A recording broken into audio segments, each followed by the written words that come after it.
The Rising of the Shield Heroes Season 3 is right around the corner now, and it's really sad to see that there is absolutely no buzz, no hype or excitement for a series that was once so very popular. Sure, there are a select few, me included, that are dancing up and down our living rooms like the school idols we have always wanted to be in the joyous notion that our Shield bro and crew are coming back into our lives, but many anime fans have moved on. Heck, I'm sure there are a few fans that have only just remembered it's back because it's the topic of today's video.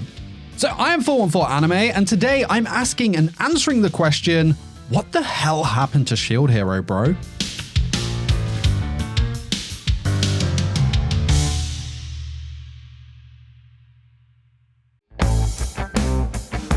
The Rising of the Shield Hero was one of the biggest anime to come out in 2019. I mean, you know those very special anime that drop every once in a while that just completely take the anime world by storm and is the hot topic everyone wants a piece of. You know, like Oshinoko this year, how it was just absolutely everywhere and you couldn't escape it even if you wanted to? Well, yeah, Shield Hero was that. It was a huge breath of fresh air for the isekai genre, and I won't lie, for personal reasons, it's why this channel has done as well as it has. Shield Hero was the catalyst for 414 Anime. It propelled my growth forward at a skyrocket rate, and that's because people were so into this series. Still, to this day, I don't think an episode 1 of an anime has captured my attention or spoke to my tastes and quite frankly blew me away so much that I watched it multiple times on the day of its airing, like this one. All because I was just so into this story, and week after week it got better and better and better. Naofumi was a character I truly related to. Raphtalia was a waifu we all wanted a piece of. The villains made us feel like we physically wanted to punch them in the face ourselves, and the big moments were just done expertly and matched so well with the soundtrack and animation of it all. The emotions that Shield Hero were trying to get across, well,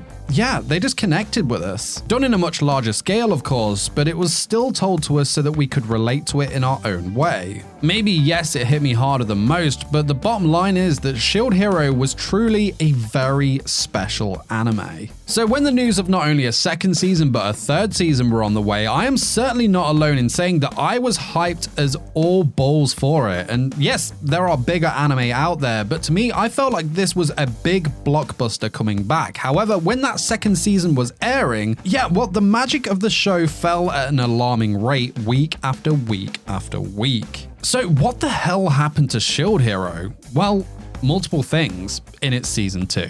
Like what you hear so far? Well, consider hitting that like button for me as it really does help me out. And if you want more videos such as this, hit the subscribe button and the notification bell to be notified. I'm trying to reach the goal of 200,000 subscribers, so let's reach that together.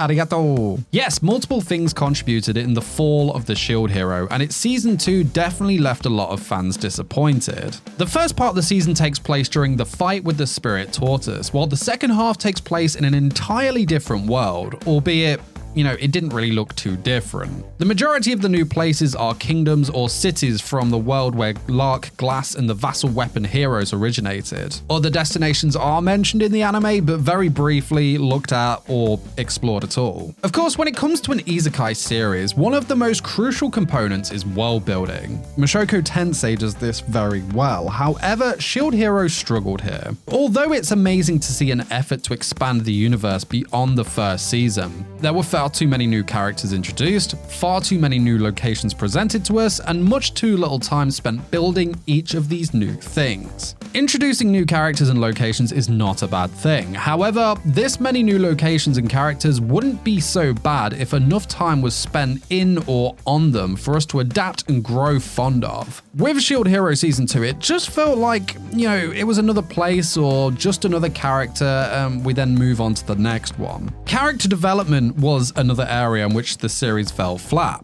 Shield Hero has a bunch of really great characters, very well designed with a hell of a lot of potential, but I just feel like it was all wasted or just rushed during that second season. Naofumi's your protagonist. Sure, a lot of the focus will be on him, but it really felt like Season 2's character development went all to him, even when it came to the development of the other characters. Raphtalia is a good example here, I guess overall. You know, her character has the potential to be on par with Naofumi in my opinion, to be seen as more than just a pretty waifu to look at. There is a lot they can do with her, but her development seems to always circle back to him. Like, yes, sure, their relationship is huge and he is her everything, but at times it feels like it holds her back. Raphtalia's character will develop a step in order to develop Naofumi's character by 2 steps. Maybe I'm wrong here, but it just felt like Naofumi has changed since the first season, whereas the others haven't really, and when there are moments of growth, it was either done haphazardly or just simply rushed. Raphtalia's arc in the second season was still too focused on her need to protect Naofumi and gain his romantic interest, which I am all for on both fronts, don't get me wrong, but I feel like there is so much more to her character than just simply that. Like, she became the vassal holder of the katana, like a hero, but this huge moment was pretty uninspiring. It was one of the big moments of the season, and yeah, I won't lie, it was a standout for me, but it was still a moment that didn't provide a change or growth in her character overall. It still makes her look a little weak. Like, yeah, she is strong, obviously, but I feel like becoming the vassal wielder should have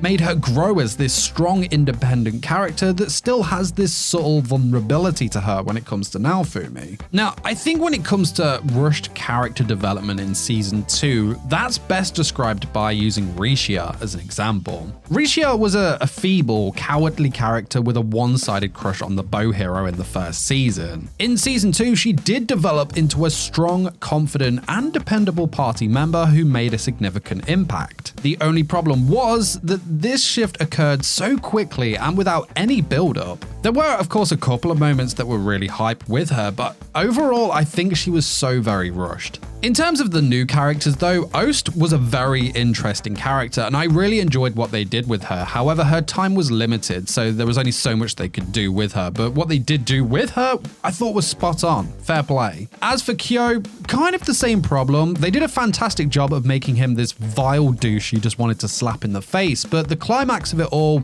it wasn't very satisfying. Obviously, the light novel and manga fleshed these things out, but as a reader, you could just see them glossing over these new things to fit the time frame. So the anime-only watcher, I felt were really missing out on some really cool characters and some really cool locations as well. Yes, there is the argument that there is only so much you can adapt. However, that balance needs to be right, otherwise there's just no point, especially for a series that was huge during its first season. And I guess you could say all of the second season's problems can be linked back to pacing. The first half of the season seemed like it moved too slowly with, too few big or hype moments kicking off. And the second half of the season was considerably more energetic, but it also felt rushed as too much was crammed in too little time. Nothing was really given a chance to breathe.